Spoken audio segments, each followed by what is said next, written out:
Welcome on, bienvenue, welcome to the United Nations of Horror with your hosts, Mark and Jason. Hi, Jason. Hey, Mark, how's it going today?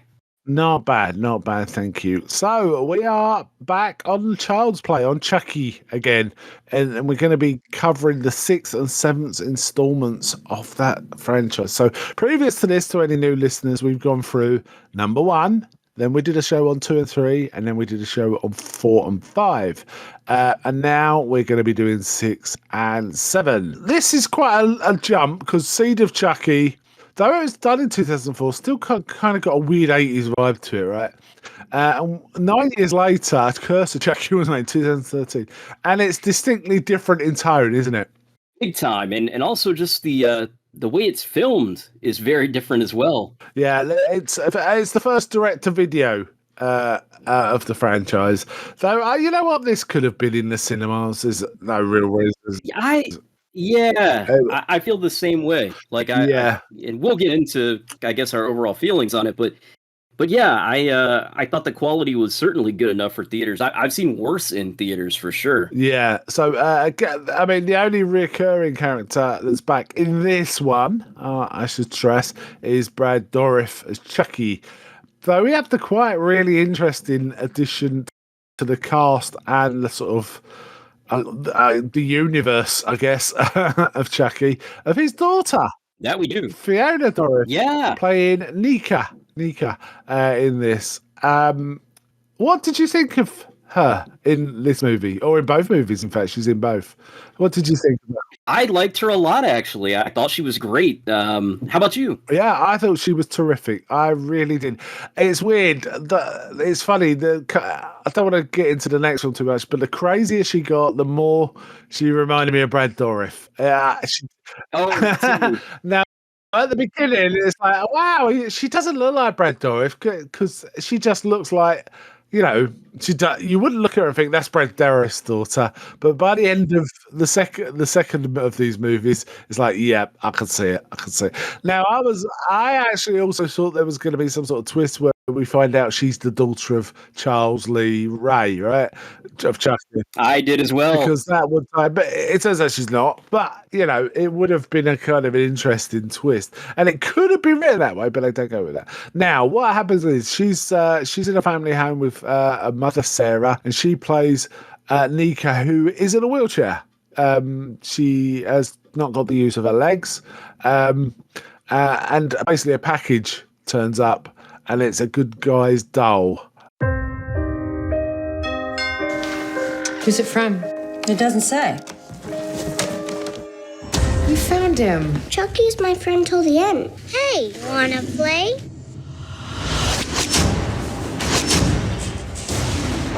Can't we sleep in with you tonight? It's only a storm. Good night, baby. Sweet dreams. Don't forget Chucky.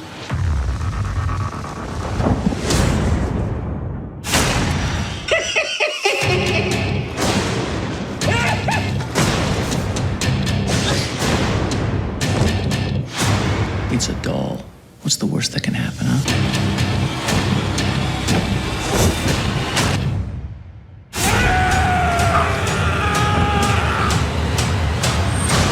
It's time to play.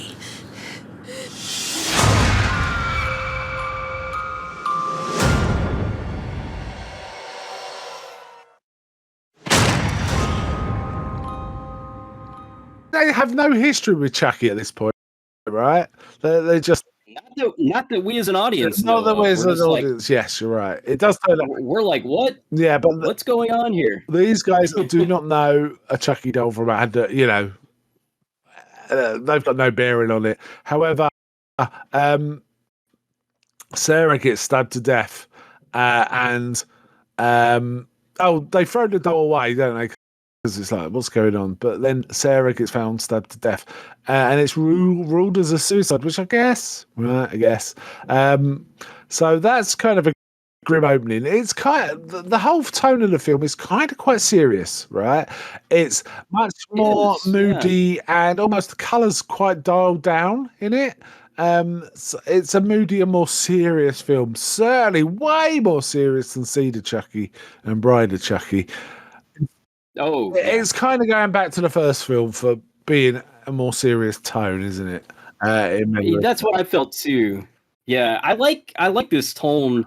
Although, I love the Bride of Chucky stuff too, as we talked about. But as it seems like the further it's been going, the more kind of silly it got. And this, I like how it kind of goes back to that original kind of material. In terms of style and tone, it's kind of a soft reboot, isn't it? It's kind of going back. Yeah. Though the first one was clearly an 80s one, so it's well lit, fairly flat light and so on. This one's a much moodier piece. But it is trying to go back to more serious horror. That's its intention. Now, I should mention, directed by Don Mancini, who was responsible for... Well, I think he wrote the first one. He was a screenwriter, but he's the sole screenwriter from 2 until Cult of Chucky. The next 6 films are just Don Mancini. And indeed, he stepped in to direct for Seed of Chucky, and he also directs Curse and Cult of Chucky. So there's a through line there as well. So, kind of interesting. There is a clear through line of this character and the development. They kind of swerve heavily away from some of the elements of Seed, don't they? But there are some elements that are still in. There are certainly still some elements that are still in. Anyway, Nika is home, after the suicide, and her older sister Barb, her older sister's husband Ian, their living nanny Jill, who's kind of sexy. And getting paid quite a high wage for being a living nanny, and also a priest who's Father Franklin, who's not really explained. I thought it was just he's there, right? Kind of underwritten. He seems a little out of place. Yeah, it seems a bit underwritten too. So they're there. Alice does find the doll, does find the Chucky doll, and bonds with it. And then we see a meal being prepared of, I don't know, is it like a tomato soup with cheese or something like that? It's it's chili. Chili, that's it. Yes, it's chili. Sorry. Yeah. It's chili. I remember one of the characters says, I love chili, right? Yeah, I remember now.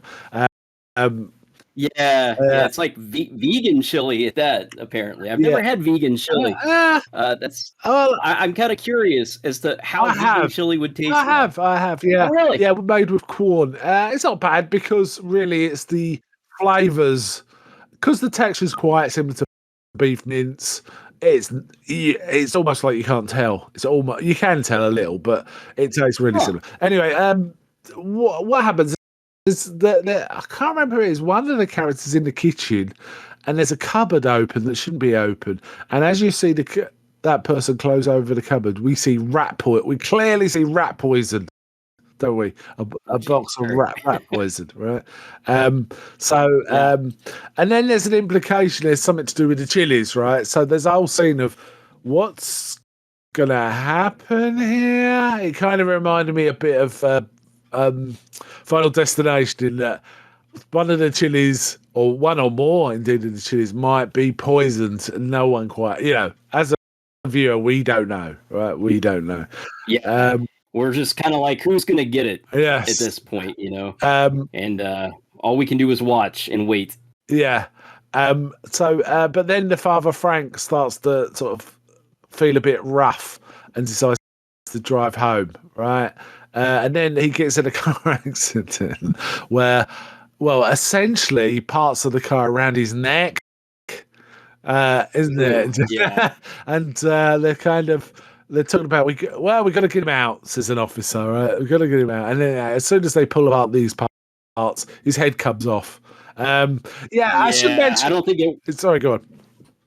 I was just going to say, I don't think it quite works like that, but it was really effective. I was like, oh. Yes. A really brutal shot there. And this movie definitely doesn't hold back on the violence. No, it's got quite a lot of its blood, and some of its effects are clearly CGI, and not very good CGI. Oh, yeah. But you can kind of tell the blood is not real blood, right? It's not hammer blood or anything like that. It's CGI. Yeah, it's obviously CGI. Yeah. But for a lower budget kind of direct video release, I guess I was kind of like, okay, it's acceptable for this. Although, yeah, I mean, I would have liked better effects, obviously, but it didn't bother me. Yeah, and then the family start watching some old movies where the sisters are little girls, in effect, and they're talking about mom and things like that. And then they notice there's a weird, creepy man hanging around in the background who we know as Charles Lee Ray, right? Red Doris. Indeed. And I think that's a bit peculiar. Nika then also, she notices, she starts researching Chucky and she finds that it was sent from an evidence depository. The doll was sent from. Now, I'm trying to work out how much this links into the. At this point, I should say, I was trying to think, how does this link? It sounds like they're ignoring canon. We do find out they're not ignoring canon, don't we, by the end? But it feels like the timeline's just a bit messed up. At this point, so I was thinking, they're just doing their own thing here. They're doing a Halloween, is what I thought. Yeah. But in fact, it doesn't turn out that way. But she finds it's been sent from an evidence depository. And then she finds... Which that harkens back to Bride of Chucky, right? Yes, indeed. She finds online news stuff about the previous murders, and she finds a picture of Charles Lee Ray. So there's this tense bit where she's waiting for a picture to show, and then we see it's that man that she saw in the home videos. So there's that. In the meantime, there is stuff going on with Jill and Barb. Barb, elder sister, and Jill. And also, there's some stuff that is kind of implied that the husband's got a thing for the nanny, Jill, because he keeps kind of looking at her like, and the wife's saying, I've been watching, she starts accusing him of like being a lech over Jill and things like that. But Ian's a bit put out because he finds out Jill's earning $400. Is it a week for being a week? Or so? Or a week. And he can't understand why you'd pay that. He says that's more than I earn in a week. Is what he said. Yeah, because they mentioned he's working at a Starbucks, I think. Yeah. And he doesn't understand why she's taking on this really expensive nanny, but he's kind of taken with the nanny. However, we do see Barb and Jill kind of start getting into it about her husband, like it's going to be a cat fight, but then they just start kissing. So they've obviously got a thing going on, right? So we find out that's kind of, it's that. It was a bit that one caught me off guard. Like, it's not the husband. It's not the husband with the babysitter, but the wife. It's the wife, which explains why she's paying that. Isn't Jill in a bath? And what is it? I can't remember now. She's doing is she drying her hair or something? Because Chucky's just standing by her while she's watching something on a video screen, and she looks to one side, and he kicks over a bucket of water, which goes into the electrics and electrocutes her. Is that right? Oh yeah. The nanny, she's on the laptop, posing for the wife who's in bed on her laptop, and then Chucky knocks over the bucket of water, and it goes onto the socket, and fries her. I mean, it was I don't know, it was pretty effective. I was like, that's a unique kind of kill, I guess, Yeah, there's also some chatter going on where Alice talks about what Chucky says about this and that, and fairly adult things. So, that should be ringing alarm bells, but no one really picks up on it. Chucky says this, Chucky says that. It's all that kind of stuff, right? Bit like the first one. I was thinking the mom is pretty lenient considering the little girl is saying that kind of stuff, Yeah. And she's like, I didn't curse, Chucky cursed, which is stuff kids will say about dolls, Yeah. So Barb is looking for Alice and wakes up Ian because she can't find Alice. And they start getting into a sort of argument about Jill. And he sort of says, I think I know what something's going on. I don't think he knows outright, but he suspects it. And he actually says, I've got a nanny cam. And Barb's like, where? What do you mean, where? And he says, I've put it in the doll so I can see. So Barb is then looking for Chucky before her husband can get to the nanny cam, right? So she's in an kind of creepy scene. She's in an attic with Chucky starts sort of examining him, but he realizes that there's a layer over his face that's covering up like stitches and wounds on the doll's face, which is really weird. Yeah, this part was cool. And then the doll wakes up and says, "You got your mother's eyes," and stabs her in the eye. Proceeds to stab her right in the eye. Yeah, I was like, oh, yes, good. Really well done there. I have to say, and a lot of the tension that's built up before these kind of brutal scenes take place. I find that it's really well done. I think better than the previous Chucky film, to be honest. Yes. Again, there's a mix of CGI and practical, but it's kind of, it doesn't hold back. It's kind of grim.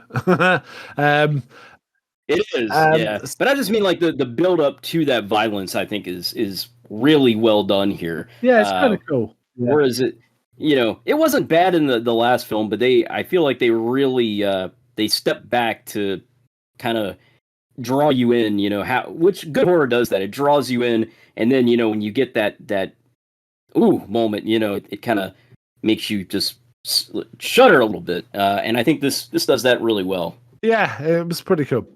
And then I think Nika realizes Chucky's alive. So Chucky starts chasing her about. I'm just trying to remember.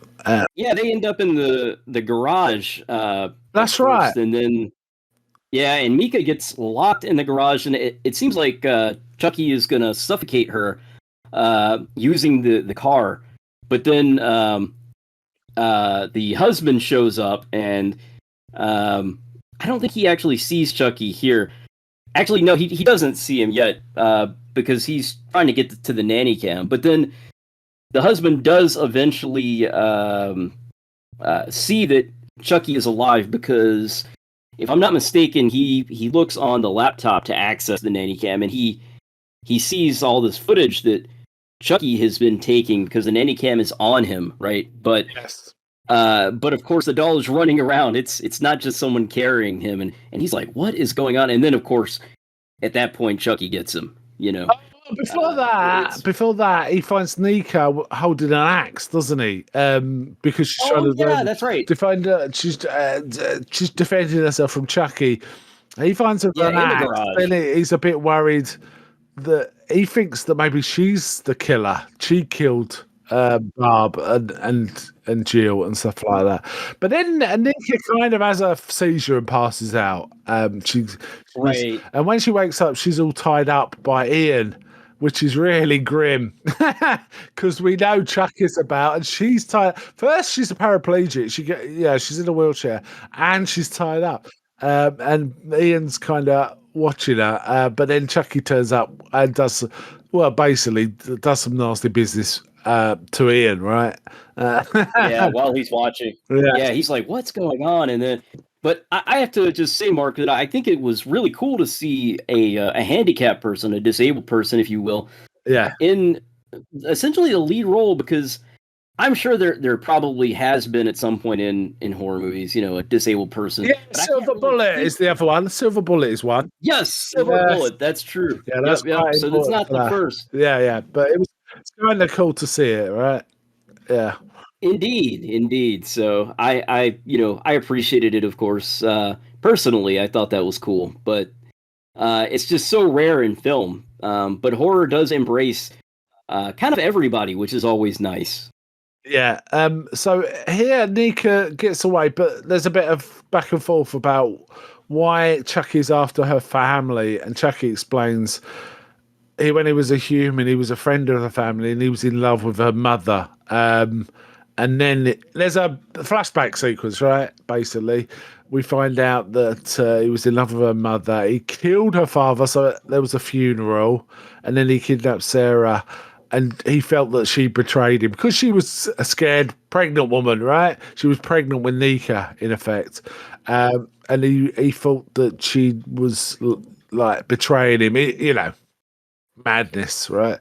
And he's nuts. And he stabs her in the stomach, which is the cause of Nika's paraplegia, why she can't walk.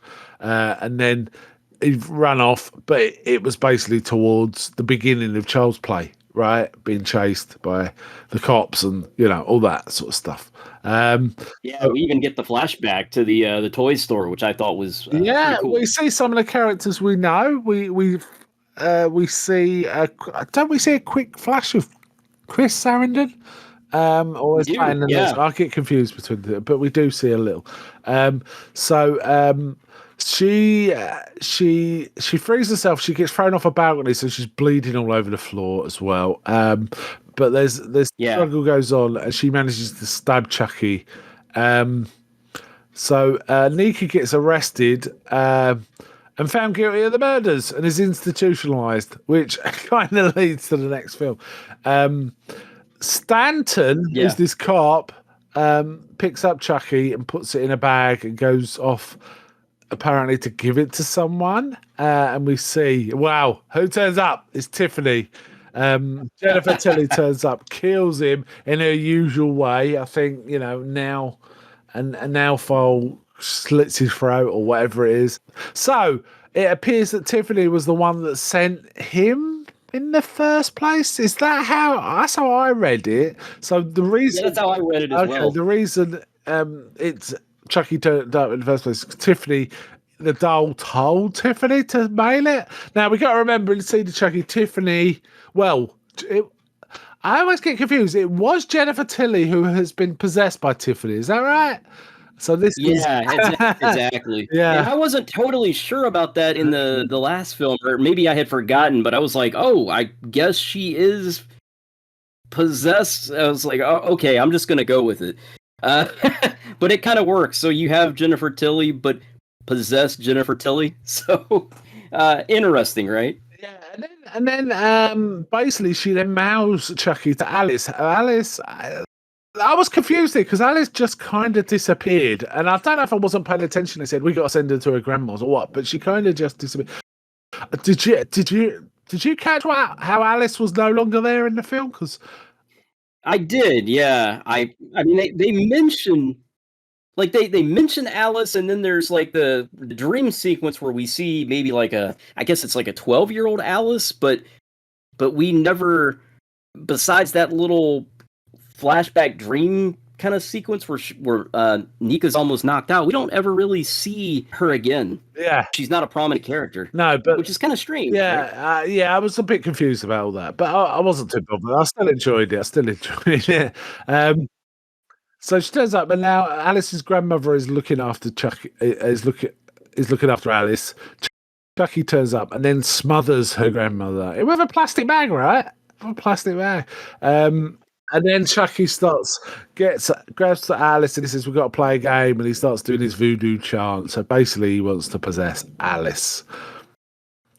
And it ends. And I presume somehow it happened. It's a bit confused, the post credit. It's very important though because it ties to the next film, right? Definitely important.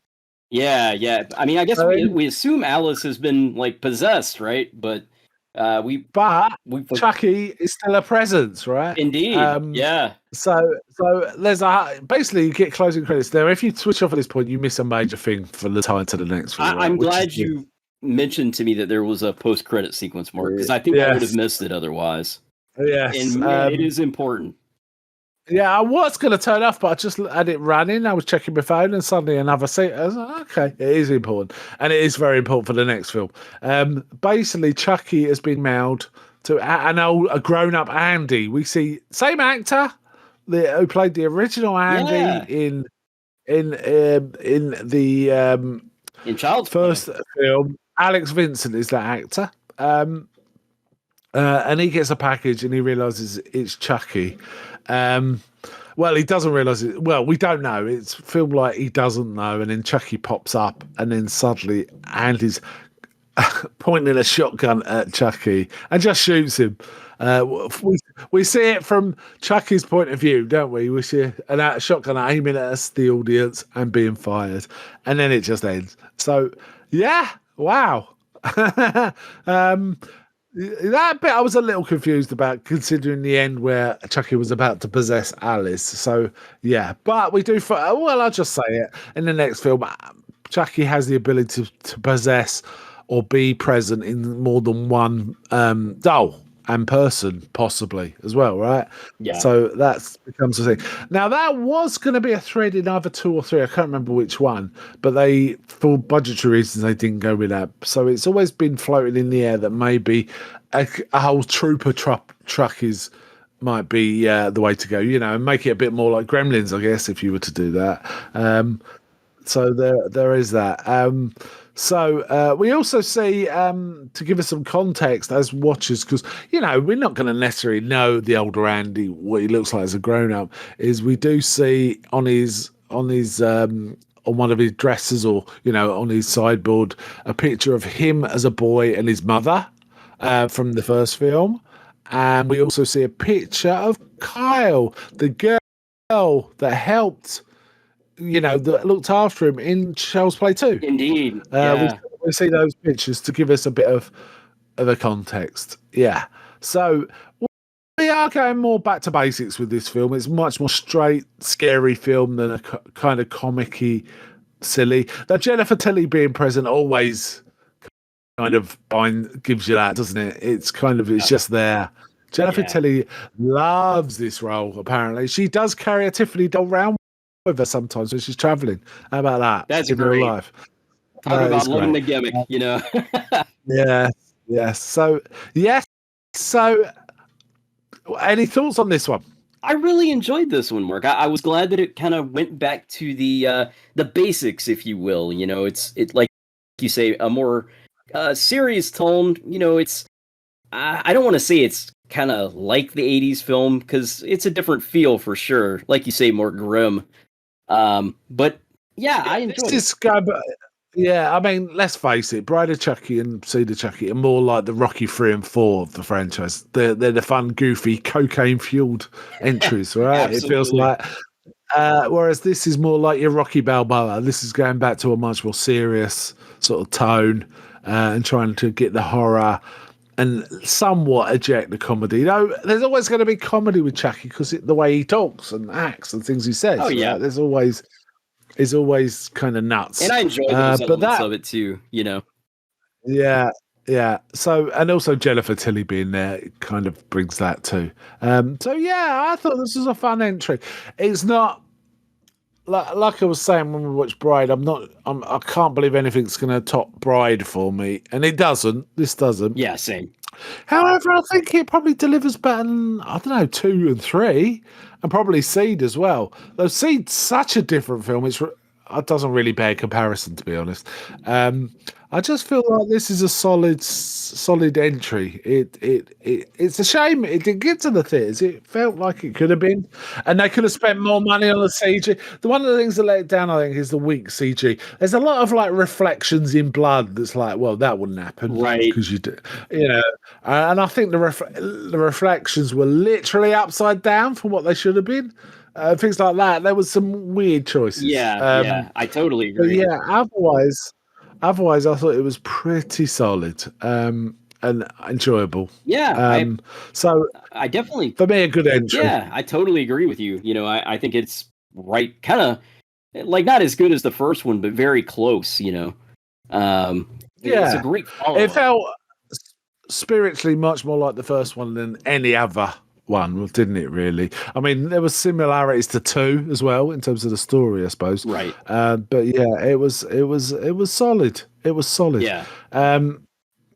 Okay, what would you rate? How would you rate this film? Oh man, I think I would give this one a really solid 3. It's 3 out of 5. A 3 out of 5. Yeah, 3 out of 5. I'd say for me it's a 3.5. I think. Nice. I thought it was a solid entry and a bit of a step up from Seed. So I was quite sort of taken with it. I liked it. Yeah. Quite entertaining. Though, having said that, I'm finding it hard to remember specific bits. So. Whereas Bride, I remember not having. I remember it even if I haven't watched it in 10 years. I still remember it quite distinctly. I think Bride is such a distinctive film. It's a very unique film. just, I mean, Yeah. not just as a Chucky film, but just as a film, period. I do think that Bride sticks in your noggin more. Like, how can it not really, right? But Yeah, this is definitely. this is definitely more of a straight kind of horror film, but I do think they do a really good job in this one. So, I think your rating is really fair, and I kind of thought 3.5, like, it's real close to 3.5 for me as well. So I'm right there with you, Mark. Okay, well, that brings us to Cult of Chucky. This was made 4 years later, again, written and directed by Don Mancini, and follows on it's a follow-on story. This could be one long film, in effect, right? I was 6. My babysitter was murdered. And they never caught him? Justice was done. Wanna play? Mika, the murders were real. Chucky never was. That's right. He was a fantasy, a delusion. Are you feeling better now? I don't blame you for being afraid. I was very ill. Chucky told me. He's coming for you. It's important that we all explore it together as a group. I think I have something that will help. Whoa! Hi, I'm Chucky. Wanna play? First, he'll kill each and every one of you in the most horrible ways you can imagine. And then he'll kill me too. Come to mommy. Oh, come. Are you afraid of the truth? Terrified. You should be too. Night night. And they call me sick? Wait a minute, there's 2 of them? He'll kill us all!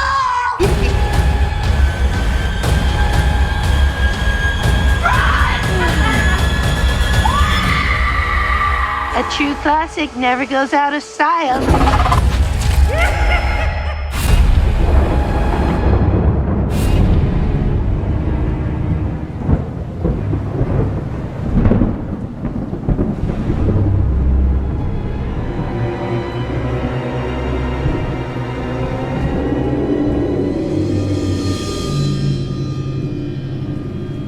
Essentially, Nika is still in the institution. However, there's quite an unusual opening to this film where we see Andy get home from work, kind of relax. Andy from the post-credit sequence from the previous one.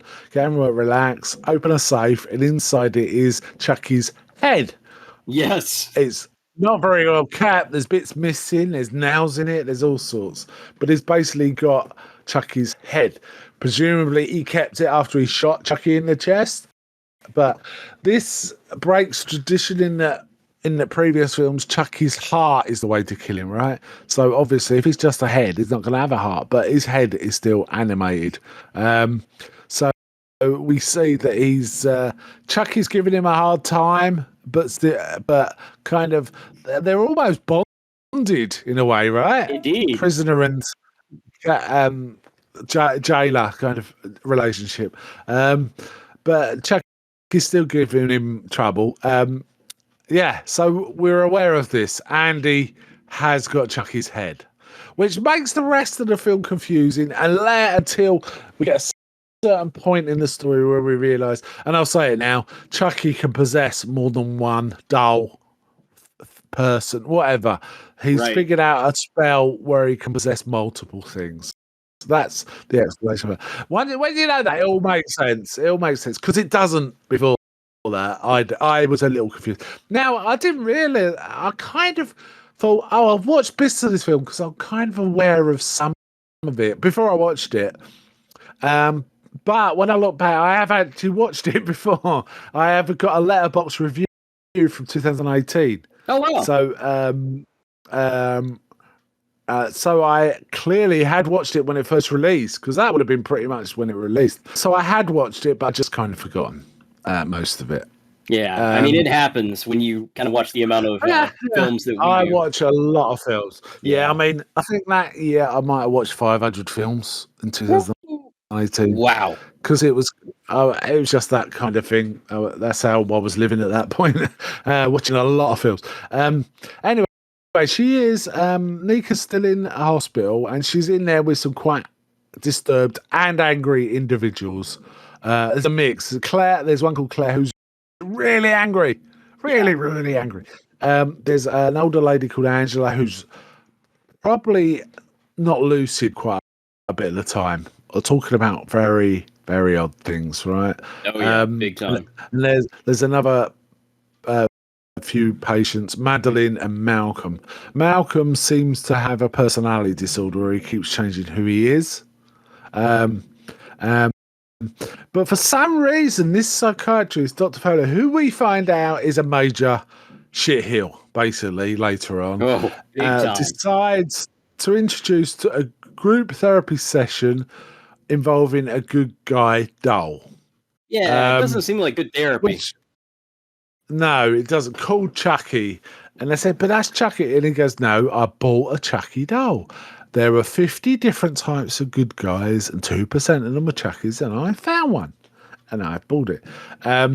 Now, firstly, this has Nika's kind of, not happy. But in addition, we find out Madeline, who is quite a sad, tragic figure, right? We do find out later on she killed her own infant son. She smothered her own infant son. Immediately bonds to the doll and starts treating it as if it were her child. Right. Which is there's all sorts of things wrong with this. This is not something psychiatrists would do. No. Who's rational, right? Yeah, it's definitely the loony bin for sure. Yes. Well, it's just a bit of a silly setup, to be honest. Anyway, Nika gets a visit, and she says, "Oh, okay," and it turns out it's Tiffany. And there is a line in it, they're nodding. They're nodding with the audience, which is, has anyone told you look like Jennifer Tilly?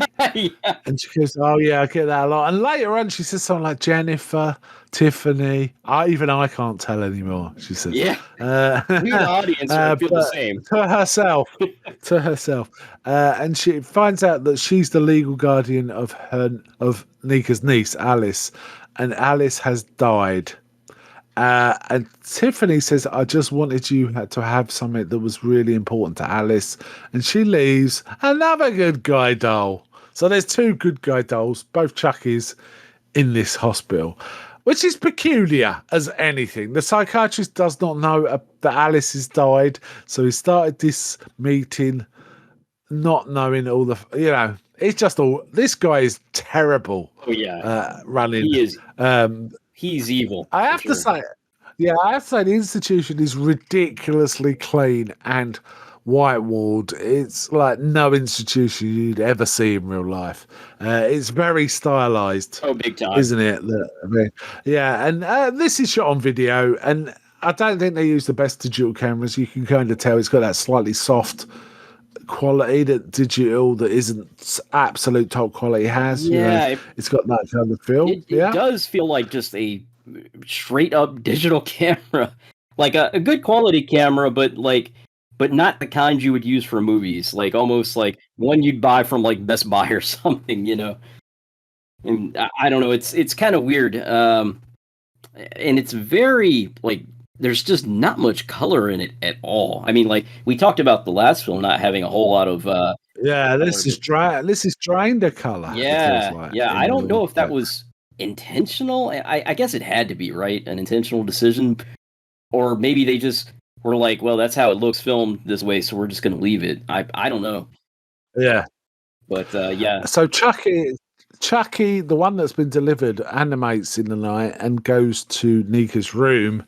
Only to find she has actually slit her own wrists. She's pulled a bit of wire out of a wheelchair and used it to slit her wrists. But it's only just started. It's like she hasn't cut deeply enough to get a real blood flow, but there is blood coming out. And he's a bit perturbed. Like he wanted to kill her. Yeah. Right? Anyway, when she wakes up, she finds she's still alive. That's a surprise. But she looks at her wrist and it's stitched up. It's stitched. The slit is stitched. And when she looks on the floor, there's a message in the blood which is not. So I can't remember the actual word. But something like "not yet" or not you're not ready or something like that. Yeah, I think it's like I don't remember it right off, but yeah, it's written in blood, and it's obviously it's Chucky, right? Like we know, and she knows as well. But of course, the doctor and the other patients, they think she's delusional. That's right. So she's been. I should mention, on his way to her room, he does encounter Angela in the corridor. All the doors are open in this place, right? These are quite seriously ill, mentally ill patients, but all the doors are open in this place. He encounters Angela, who has a trouble distinguishing reality anyway, and he starts having a conversation with her, and then at the end of it, he goes, "She's clearly sort of a bit mad." And he goes, "I'll be back for you later," is what he says. Yeah, because he said he talked with her on the phone the other day, and earlier in the film she had mentioned that to oh my goodness. Oh yeah. The group therapy, right? Was it? I can't remember. Yeah, it was the group therapy. I was about to say Brad Dourif's daughter. I'm blanking on the name. But yeah, Fiona, Nika. It's funny because at first I thought it was Mika when we first started watching the film, and then I started looking stuff up about the film, and I was like, oh, it's Nika, not Mika. It's Nika, unusual name, Nika. Yeah. Anyway, when she wakes up, the porter comes in. She does see the message in the blood, and she doesn't want the porter to see it, so she throws her pillow on the floor and says, "I need a moment to sort myself out." And stuff like that, right. So she can erase the traces of Chucky. She's trying to figure out what's going on, but they do find that Angela he does run off because there's a lot of general alarm goes on because Angela is dead. Yeah. At this point, Nika realizes, what all the therapy's been about. Yeah, Chucky is just a delusion you've used to excuse yourself from having committed murders, right? Yeah. And she's kind of been going along with that and thinking it's true, right? Yeah, thinking she has got mental problems. That's what she's thinking anyway. But then she realizes it isn't true. Chucky is a real thing. And kind of it goes along like this, and it's kind of indicated, I'm not done with you yet, right? Exactly. And then I think Chucky kills Claire, who's the angry woman, the angry lady. Really angry. Who keeps spouting everything's a conspiracy and stuff like that. She's just angry. That's her character, angry, right? Mad at the world. So Chucky then sorts her out. Yeah, I wasn't sure how he busts the oxygen out. And I gotta say, to have any kind of window like above, like in the ceiling, doesn't seem like a good idea for a mental facility. And this was a call back to Bride of Chucky, wasn't it? When Tiffany throws the thing up in the mirror, the mirrored ceiling of the honeymoon bed. Oh yeah, I forgot about that. Kind of a callback to that because he throws something up and breaks a window above this woman, and a piece of glass, CGI glass, neatly comes and slices her head off, and her head just rolls. Really, I have to say, the effect wasn't great in terms of CG, but the model of the head was amazing. I agree with you. It looked real. It looked totally real. It was kind of whoa. So I agree. The CG pretty, very obviously CG. Yeah. We also get Malcolm starting to act sketchy and then announce his name is Charles. And he does this. He calls himself different names, doesn't he? He does, yeah. He says he's Jeff Bezos, I believe, at one point, and I missed that. He keeps talking about how he's like all these different rich people, essentially. So it's like he wants to be rich and famous, I guess. But what can you do? Yeah, and he basically Nika's starting to think he might be possessed by Chucky. So we're confused. Which doll's the Chucky and which one isn't? Right. And is his soul now in Malcolm? That's kind of the thing about it. Meanwhile, Andy starts to hear about this, and he works out that Chucky has somehow worked out how to transfer his soul across into more than one receptacle, right? And he starts to make his way towards the asylum, right? Yeah, so he loads up. He's got like a case of guns and everything. I like how they have Andy sort of living out in this cabin in the woods in the middle of nowhere. Yeah. And actually, I think it's in the first part of the film we see him on a date, and the woman essentially. Oh yes, I forgot about that. Yeah, she's Googled him and has looked up his past and essentially breaks up with him because he has guns and because of his past. And so Andy is he's kind of a troubled soul because of all he endured as a child. So we think he's going to go in like guns a-blazing, right? Or at least I thought he was going to go in guns a-blazing. Yeah, it's a bit weird because Chucky kind of seems to know what happened on the day, almost like he's in Andy's mind. And then at that point, I was wondering, is Chucky really alive? Is this just a delusion of Andy's? Because we saw these multiple Chuckies, so I was really confused about that, right? Yeah. But anyway, it doesn't resolve in any way like that. It is Chucky can transfer himself into multiple souls, blah blah blah, right? And that's just a bit of shorthand writing, really. Yeah, he says he got the spell on, I think it's voodoosfordummies.com, right? Heart back to Brides of Chucky again, right? Indeed. So then Dr. Foley hypnotizes Nika, and then we see he's been a terrible human being and using the hypnotized time to sexually assault Nika. This was so messed up. I was like, "Ooh, like that's your worst nightmare." You've got a doctor in a position of power, but it does seem like something you'd probably read on the news or something. It's horrible. It's cringy. It's horrible. And Chucky even commented, he says, "Wow," and they call me a bad guy. And he says, "This guy," later on, the same sort of thing. He goes, "This guy, I don't know whether to kill him or take notes." Right. Yeah, there's some stuff like that. As he's doing this, Chucky actually knocks him out, and then kind of hints Nika should kill him, but later on, that kind of doesn't result. But later on, we see Madeline with, she's a traumatized, and they're playing this really quite seriously. She's playing this as a mentally troubled young lady who killed her own child, who's then reliving it. It's played that way. It is played exactly that way. So what she then does is starts dealing with Chucky, and she tries to smother the doll, who kind of moves, right, as well.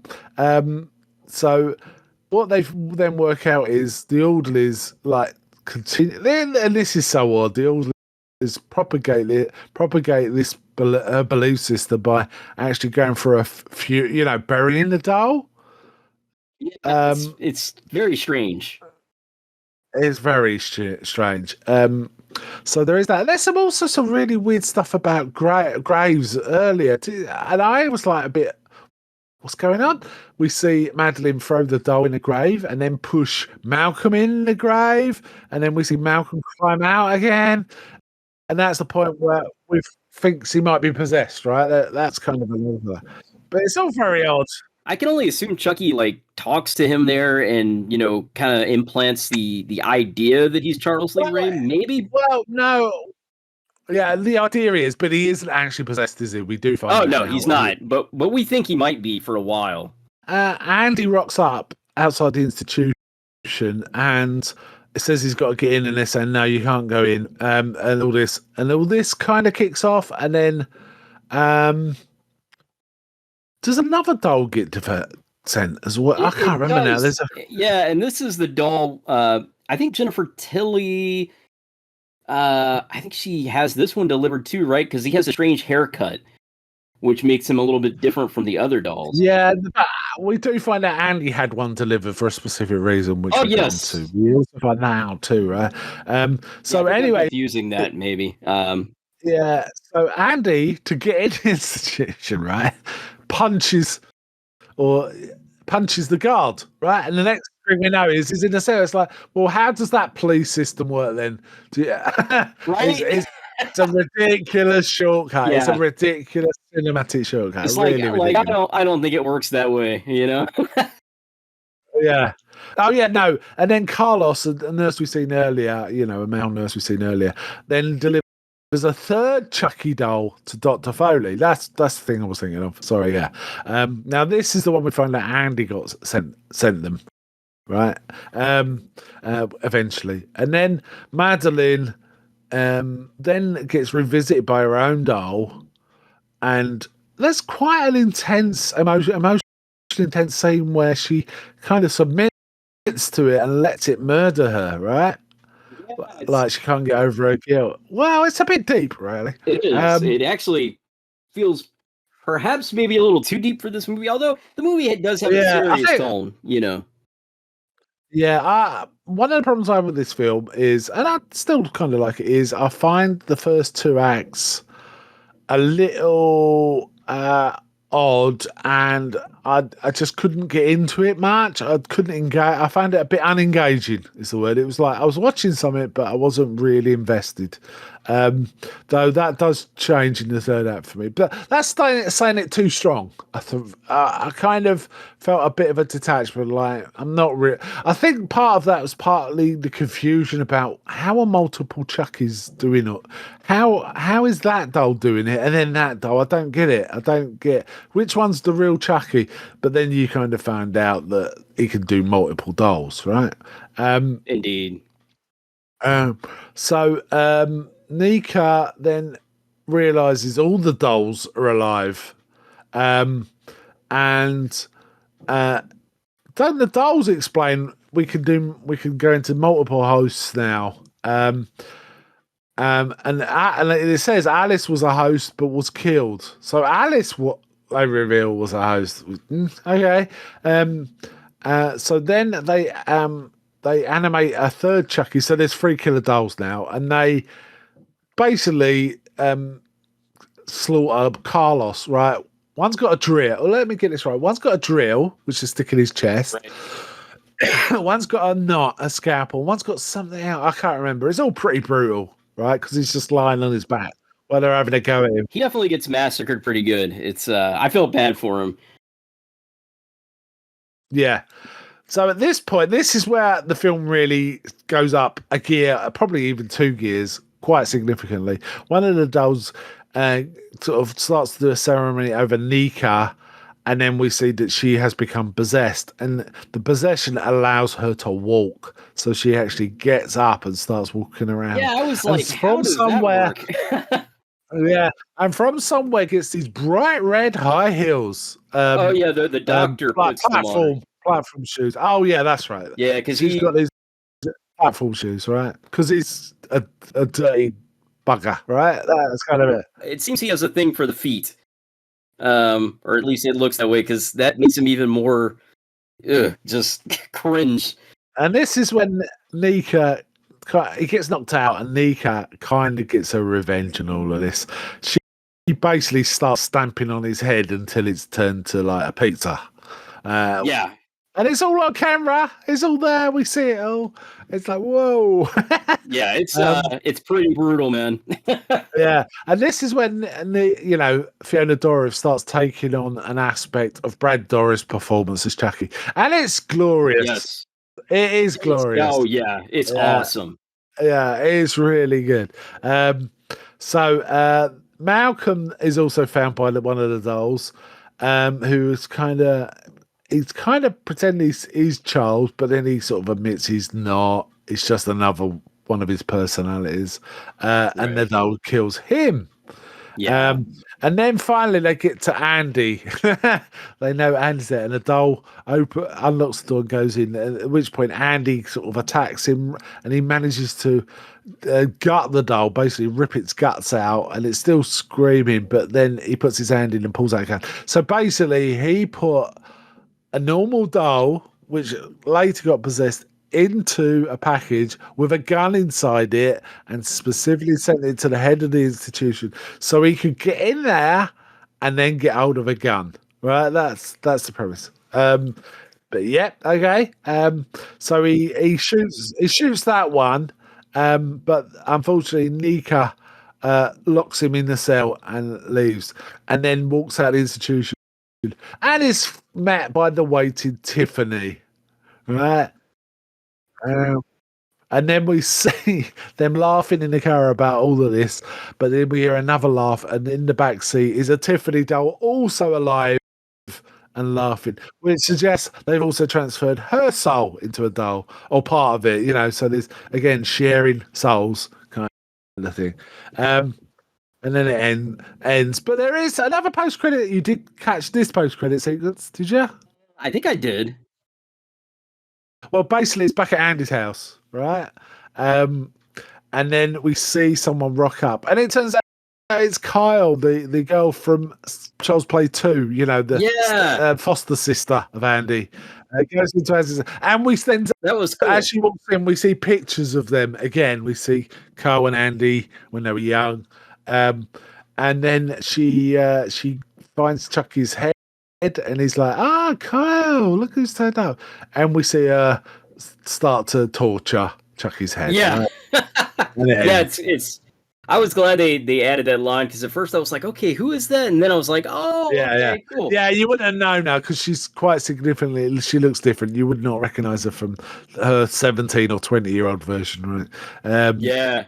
Once the stars Carl, it's right. So it ends on Chucky's out, possessing Nika. Tiffany's still around, but Kyle is still there. Andy is still alive, but locked in a cell. But yes, wild stuff. What a crazy film. Yeah, what a crazy film. Now, personally, I didn't enjoy it as much as the first one we watched. However, the third act really elevated it back up for me. It was, for me, it was feeling like, this feels like a 2 out of 5, but by the end of it, it's like, yeah, no, that's a solid film. I quite enjoyed it. Jennifer Tilly, everything she does was magnificent in this. She's so good, man. So good. Yeah. So for me, it felt like it was dragging a bit until the third act, where it really, I think, when it became, I think the moment you realised he could transfer into more characters, all the confusion and like, what is going on, all cleared away, and I could get to enjoy the third act just as it, for what it was, which is pretty great. So yeah, I quite liked this. So yeah, pretty good. Yeah, I'm kind of the same mindset. Yeah. How would you rate this? Oh man, I don't think it's as strong as the other one, and some of the, I think the CG in this actually looks worse than the other one. That being said, I agree with you, Mark, that the third act is really good, really strong, and it's just it's so cool to see, the daughter of Brad Dourif kind of take on that role, which I guess they're kind of passing the torch, if you will. So, I mean, there's a lot of good stuff in here, even though I agree that it does drag a little bit. So I'd probably give this one a 2 out of 5. Okay. Yeah. Really I rate it a little more than that. The problem I had with it was I was a bit quite confused through the first 2 acts about how's that Chucky doll and that Chucky, what's going on, and also it's kind of washed out looking. It wasn't. I don't think the camera they used just wasn't as good as the one they used in the one before. It just looked a bit fuzzier and not as good. And it was just so white in that hospital. It just looked weird. Yeah. Yeah. I agree. And also, some of the characters were a bit monotone. The Angry Claire was really angry woman, and that was it, right? There was yeah. The grieving mother, that was a little deeper. Though it was still one note, I thought there was more depth to it, because grief is a kind of, anger can be tiresome, if you know what I mean, whereas grief you can kind of empathize a little more with. But yeah, there were certain elements I didn't like, but lots I did. I would give this a 3 out of 5 myself. Yeah. But it recovers quite a lot in that last 10 minutes. It does. Right, yeah. But, I do think it's worth watching it. Maybe 2 is a little weak. Maybe I should at least say 2.5 for it. But yeah, because I don't want people to think that, like, it's not worth watching, because I really did enjoy it. In fact, I think it's one of the stronger entries. But I think our complaints of it are valid. But they were working on a budget. I also think this one could have gone to the theater. Mark, what do you think? Yes, yeah. I mean, with better camera work, a little more money. I think they had, if they'd have put something in the script to indicate Chucky could possess multiple things earlier to save you confusion, instead of it being confusing and it being a late reveal, an earlier reveal would have allowed you to settle into it way better, perhaps. Yes.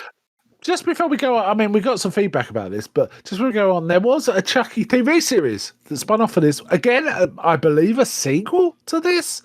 And looking at it, I don't know anything about it because I've never seen it, but it does include in the cast Fiona Dorif, Jennifer Tilly, Alex Vincent, who plays, Andy, Christine Elise, who's Kyle, and even Billy Boyd, the voice of the child of Chucky, is in that cast. So that's intriguing, right?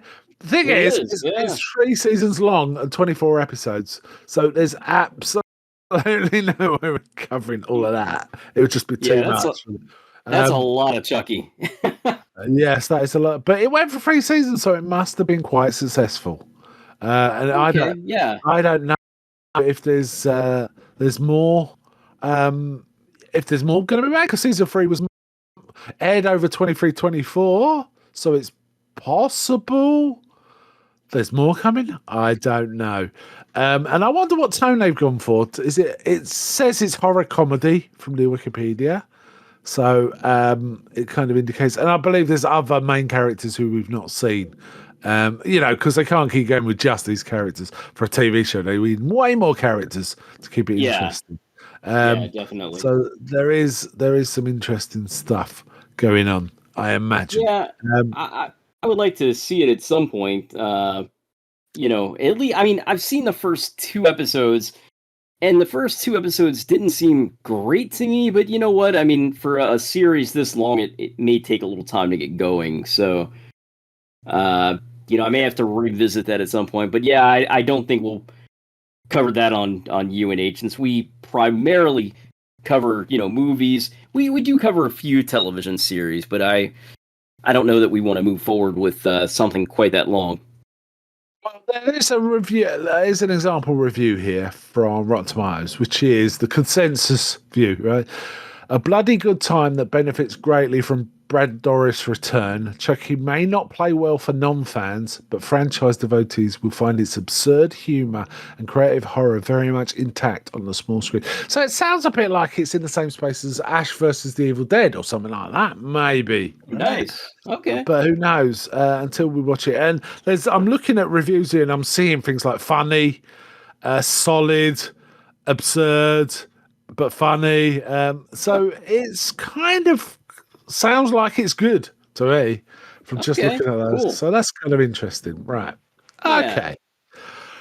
Right. We do have some feedback. I did elicit some feedback, as I want to do. I asked about a week ago if anyone had any comments about these films or indeed, the franchise or indeed horror. And we did get some feedback. We get a couple of pieces of feedback. That's awesome. First one was Lucas Dickinson. Hi, Lucas. Well, he's definitely given us feedback about this series before. When I asked for it, I'm sure he has. In fact, his first words in his feedback are, "As I said before." So yes, he has. As I said before, I'm a fan of all the Child's Play movies. Curse of Chucky is my favourite. How about that? This is favorite. It's one of these films is always someone's favourite. That's just how fandom is, and that's fine. Curse of Chucky is that's cool. I kind of see that, but I love how dark it is. Chucky is back to being mean and nasty. The main setting is beautiful. The family is delightfully fucked up. Fiona Dorif turns in a terrific. Yeah, we haven't really talked about that as much.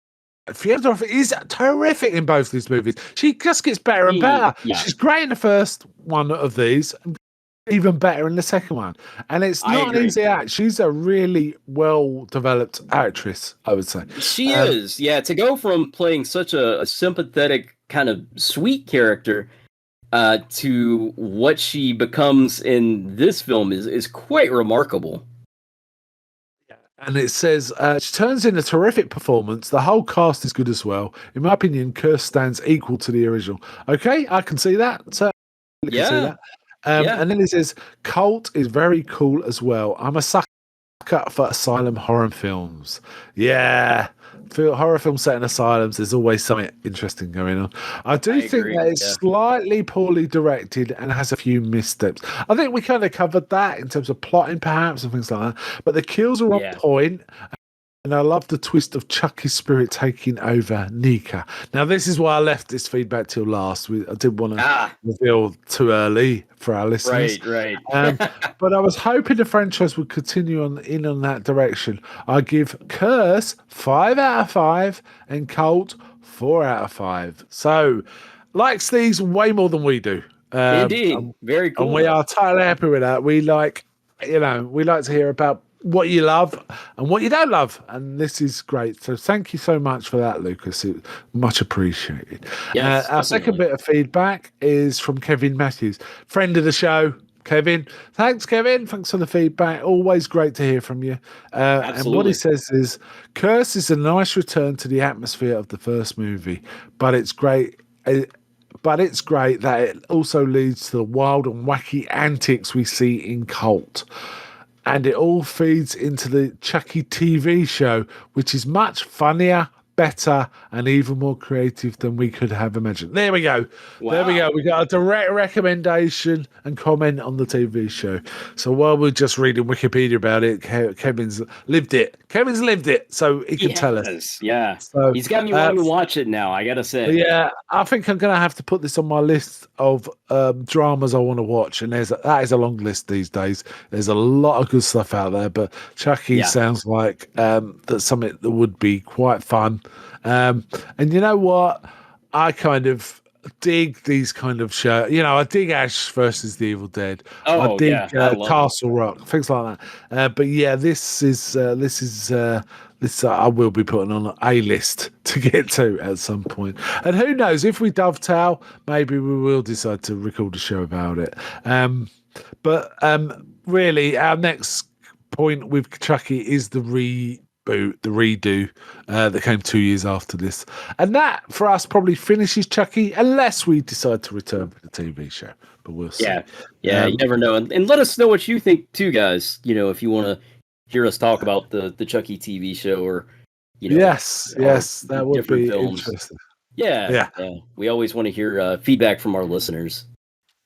It's a big investment, though, isn't it? 24 episods, but it might be worth it. It also kind of depends how long each episode is, because half an hour is one thing. When it gets to 50, 60 minutes, it's quite the climb. But it doesn't actually say on the page I'm looking at of how long each episode is.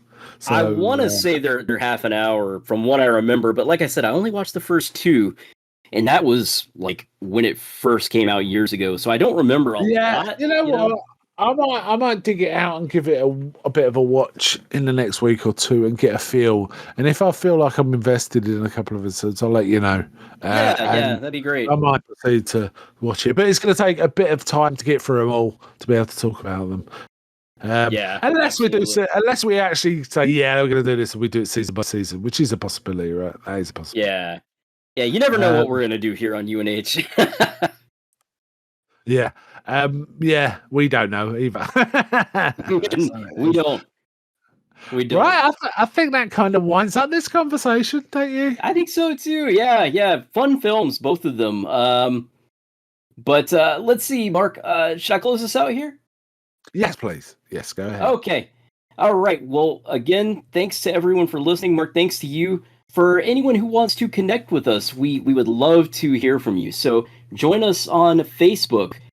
Yes, we are still on Facebook. We're on facebook.com/groups/UN of Horror. You can listen to the podcast anywhere, Spotify, Apple, anywhere you get your fine audio. Just look up United Nations of Horror and you'll find us. We're also on YouTube. So if you go to youtube.com/@United Nations of Horror, you'll find us there. Or just go to YouTube and enter in United Nations of Horror podcast.